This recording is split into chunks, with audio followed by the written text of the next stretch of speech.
আমরা জনপ্রতিনিধি হয়েছি সমস্ত মানুষের আশীর্বাদ নিয়ে। সেখানে কিন্তু আমরা কোথাও কোনো ধর্মীয় মেরুকরণ করে আমাদের ভোট চাইও নি, মানুষ আমাদের সেইভাবে ভোট দেননি। আর এটা এই বিভাজন কেউ করে দেখাতেও পারবে না যে এত এই ভোট এসছে আর অত ওই ভোটে আমি জিতেছি কিংবা ওই অত ভোটে হেরেছি। সেটা নিয়ে মেরুকরণ করে এটা করা যাবে না। আমরা হিন্দু নই নাকি? আমার এই শাড়িটা কি গরদের শাড়ি নয়? আমি কি সোমবার করি না? আমি কি শিবের ভক্ত নই? কিন্তু আমাকে সেটা জাহির করে বলতে হবে কেন? কেউ এমএলএ বিধানসভায় আসে তখন একটা শপথ নেয়, কেউ মন্ত্রী হলে তখন একটা শপথ নেয়। সবই কিন্তু সংবিধান সম্মতভাবে শপথ।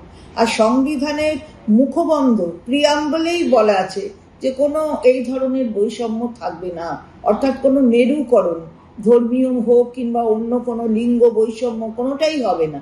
তো আমি যদি সংবিধানের শপথ নিয়ে এখানে আসি আর তারপরে যদি শুধু একটা ধর্মের কথাই বলি, সেটা তো সংবিধানকে একটা